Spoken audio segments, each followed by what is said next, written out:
Saravá fraterno, tamo junto, vídeo 2, falando sobre a leitura de orixá na Umbanda, como identificar meu pai e minha mãe de cabeça na Umbanda.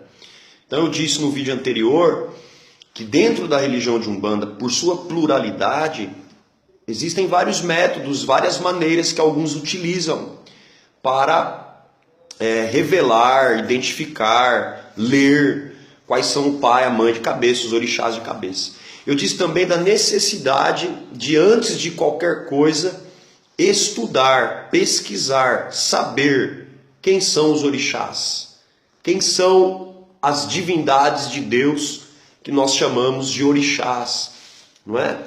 E eu disse que nesse vídeo eu falaria sobre a minha visão particular, meu entendimento, minha opinião sobre a leitura de orixá, como identificar e como saber quem é meu pai e minha mãe de cabeça. Eu também disse sobre falar aqui sobre orixá de frente e orixá de junto. Eu tenho uma visão particular, é claro que tudo que eu falo aqui eu aprendi, não é? Eu não criei, então nada eu criei da minha cabeça. Então eu aprendi nos livros, eu aprendi nas coisas que eu estudo, eu aprendi com outros sacerdotes, eu aprendi com outros irmãos que trouxeram essas novas visões ou essa maneira de colocar as coisas a respeito da teologia e doutrina de Umbanda. Então são coisas que eu aprendi, li, estudei e questionei meus próprios guias, a própria espiritualidade, no meu contexto religioso, tendo a confirmação deles, a aprovação sobre essas crenças. Então, sobre o que eu acredito, nós carregamos 3 orixás primordiais na nossa coroa, além de sermos filhos de todos. O primeiro orixá, que é aquele que nós queremos saber por primeiro, é o orixá de frente, o pai de cabeça ou a mãe de cabeça, que nós podemos chamar de orixá de frente. E quem seria esse orixá de frente? É o orixá que vai reger de maneira mais contundente esta minha atual encarnação.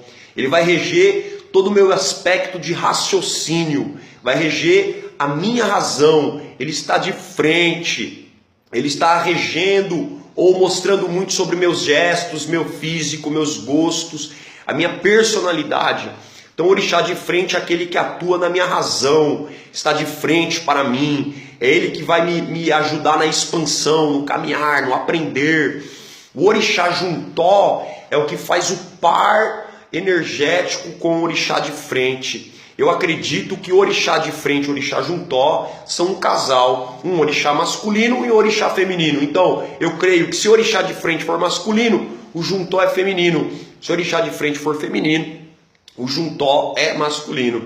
Então, o orixá juntó é aquele que rege o meu interior, rege a emoção, que dá equilíbrio, rege as coisas mais de dentro, as minhas aptidões mais internas. Então eu creio que o orixá de frente rege o raciocínio, a minha razão. E o orixá juntó rege minhas emoções. É ele que freia, o orixá juntó é aquele que freia quando eu estou muito para frente. E tanto com o pai de frente ou a mãe de frente, quanto com o pai juntó ou a mãe juntó, eu tenho que aprender. É um grande desafio aprender com as qualidades desses orixás. Ser um micro orixá de frente, ser um micro orixá juntó, né? Manifestar as qualidades deles, as características deles. Esse também é um grande desafio. Não é à toa que eu tenho um pai de cabeça e uma mãe de cabeça. Eles estão aqui não só para me reger no aspecto externo, no aspecto interno, no aspecto material, no aspecto emocional. Eu tenho que aprender com eles, ser um pouquinho deles, exteriorizar um pouquinho deles. E um terceiro orixá seria, ou é, melhor dizendo, é o orixá ancestral, que é aquele que rege a minha essência. Quando eu fui criado por Deus no útero divino, no maior do interior do Criador, esse orixá me fatorou com a sua qualidade. Então a minha essência, quase imperceptível, no entanto, é uma leitura mais difícil, a leitura do orixá ancestral, porque é bem no meu âmago, é bem no fundo, é bem a minha essência. Então, quando eu fui criado como espírito, ainda no útero divino, no interior do Criador, esse orixá me fatorou com suas qualidades, né? Eu fui, então, fatorado por ele, ele rege a minha essência, o meu íntimo, o mais profundo, o mais escondido do meu ser, o meu âmago, é mais difícil essa leitura. Então, eu acredito que nós carregamos, principalmente, 3 orixás em nossa coroa, 3 orixás em nossa cabeça, o orixá de frente, o orixá juntó e o orixá ancestral. Eu peço para que vocês ampliem esse estudo. Nesse vídeo não dá para se aprofundar muito. Com certeza eu deixei de falar coisas, com certeza eu deixei de esclarecer melhor. E como é que eu faço a leitura então? Na minha opinião, algumas coisas que eu estudei, que eu ouvi, que eu li, que eu aprendi, que eu questionei, que eu confirmei com a espiritualidade aqui, a maneira mais certa para mim, não é? É minha opinião, não é a única verdade, não é a verdade absoluta, é a leitura que é feita através do autoconhecimento. Não é? Então o primeiro passo da leitura de orixá, que eu acredito, é conhecer os orixás. Quem são os orixás? Depois, conhecer um por um, estudar os orixás, as suas características, seus campos de atuação, os arquétipos dos filhos desses orixás. Então quem é Oxalá? Quem é Oxum? Quem é Oxóssi? Quem é Xangô? Quem é Ogum? Quem é o Baluaê? Quem é Iemanjá? Quem é o Mulu? Quem é Nanã? Quem é Yansan? E assim por diante. Estudar, conhecer, ter intimidade com eles, oferendá-los, experimentar, não é? Então o primeiro passo é conhecer orixá por orixá, característica deles, o arquétipo dos filhos deles, ter uma vivência com eles, oferendá-los, rezar, buscar dentro do contexto de orixá, ter um contato com o sagrado, mergulhar nessa espiritualidade. Depois o autoconhecimento. Tendo conhecimento dos orixás, orixá por orixá, me perguntar dentro do meu coração, quem é meu pai de frente? Quem é minha mãe juntó? Eu tenho certeza que essa resposta se dará através do autoconhecimento. Eu vou conhecer isso. Eu vou sentir quem é meu pai de frente. Eu vou sentir quem é minha mãe juntó, ou minha mãe de frente, ou meu pai juntó. Eu vou sentir. Então, conheço os orixás e faço um trabalho de autoconhecimento.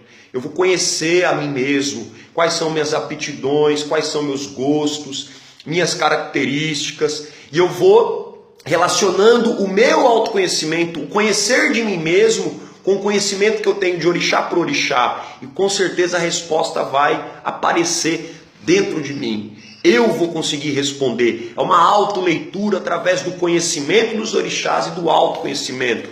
Quando eu me conheço, o segundo passo é me aceitar como sou e depois me amar. Então, autoconhecimento, autoaceitação e amor próprio. Eu acho que esse caminho não tem erro. Porque quem mais conhece o teu pai a não ser o filho? Então eu como filho vou reconhecer meu pai. Eu como filho vou reconhecer minha mãe. Essa verdade vai falar alto dentro de mim, vai calar a minha dúvida. E depois eu posso incorporar esses orixás, o meu orixá individual, um orixá. Eu vou conseguir sentir essa energia. Tendo posse do autoconhecimento, tendo posse dessa certeza, dessa coisa intrínseca, dessa coisa visceral, essa certeza, isso que me alegra, que me comove, que preenche o meu vazio, essa lacuna dessa necessidade de saber, eu posso muito bem ir nos pés de um preto velho, de frente a um caboclo e dizer: meu pai, minha mãe, eu sinto que sou filho de Oxaguian e de Oxum. Eu sinto que eu sou filho de Ogum e de Ansan. Eu sinto que eu sou filho de Iemanjá e de Oxóssi. Eu sinto que eu sou filho de Oxalá. Eu sinto que eu sou filho de Xangô. E você pode também, diante da entidade, com o autoconhecimento, com a certeza dentro de você, perguntar, confirmar com a entidade, confirmar com o guia. Eu procuro ensinar esse caminho para os meus filhos espirituais. E eu fiz esse caminho também para ter a certeza. E dentro de mim eu fui respondido. Não é? Conhecendo orixá por orixá, perguntando a mim mesmo sobre quem eu sou, qual é a minha personalidade, o que eu gosto, o que não gosto, como é meu aspecto racional, como é meu aspecto emocional, eu fui respondido dentro do meu coração. E essa verdade tomou conta do meu ser, e hoje eu tenho certeza quem é meu pai de frente, quem é minha mãe juntó, quem é meu orixá ancestral. Então, é um caminho de autoconhecimento, de perguntar para mim mesmo, de conhecer, de estudar, de pesquisar. Então eu sou adepto da autoleitura, do próprio filho do orixá descobrir por si mesmo quem é o seu orixá. Eu sei que muitos não concordam com esse modelo, com essa técnica, dessa forma, com essa leitura, com esse tipo de identificação, mas é uma identificação segura, porque eu não quero me enganar e dificilmente eu vou me enganar se eu me aprofundo, se eu tenho seriedade, se eu faço isso com calma, com paciência, não preciso ter pressa. Eu tenho a vida inteira para descobrir quem é meu pai e minha mãe de cabeça. Saber ou não vai mudar nada. Eu sou filho de um orixá, eu sou filho de uma mãe orixá. Então saber ou não vai mudar. Eles estão aqui na minha coroa. Eles estão me regendo. Eles estão dentro de mim. Então o autoconhecimento, a autoleitura, eu indico como um caminho seguro. Não é? Quantas das vezes eu fui num terreiro, falaram que eu era filho de Ogum. Fui no outro, falaram que eu era filho de Oxóssi. Fui no outro, falaram que eu era filho... Quantas vezes isso aconteceu? Me deixou atribulado, me deixou perturbado. Depois que eu parei com a pressa, comecei essa busca tranquila, interna, racional, fui estudando, fui me olhando, me observando, até eu me conhecer e, através do autoconhecimento, ter essa leitura que fala alto dentro de mim, essa certeza, essa verdade que mudou e transformou minha vida. Então hoje eu tenho uma relação consciente com o meu orixá de frente, com o meu orixá juntó. Então eu sugiro a autoleitura, o autoconhecimento, para saber quem é meu pai de frente, quem é minha mãe juntó, quem é minha mãe de frente, quem é meu pai juntó. Espero que eu tenha ajudado. Infelizmente não deu para me aprofundar nesses temas, teria que ficar gravando 1 hora de vídeo, não seria possível. Tem muito mais o que falar sobre o orixá, tem muito mais o que discorrer sobre esse tema, tem coisas mais profundas sobre orixá de frente, orixá juntó, orixá ancestral e o papel deles na minha vida, a função deles na minha coroa, o que significa. Tem muito mais o que falar, mas o tempo não nos permite. E o que o tempo não nos permite, o que as minhas palavras não foram capazes de dizer, que os teus orixás de cabeça falem mais alto ao seu coração. Que Deus abençoe a todos. Saravá Umbanda, até a próxima.